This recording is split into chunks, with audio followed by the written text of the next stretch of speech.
రాజ్యమేది లేదు గాని రాణిలాగా చూసుకుంటా, కోట కట్టలేను గాని కళ్ళల్లో నిన్నే దాచుకుంటా.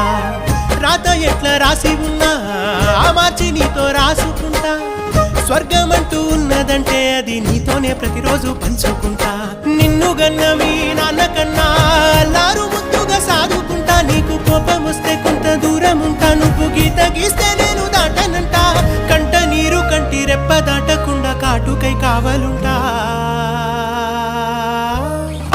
రాంబాయి నీ మీద నాకు మనసాయనే, ఏనాడు నిన్ను వీడిపోని నీడైతనే.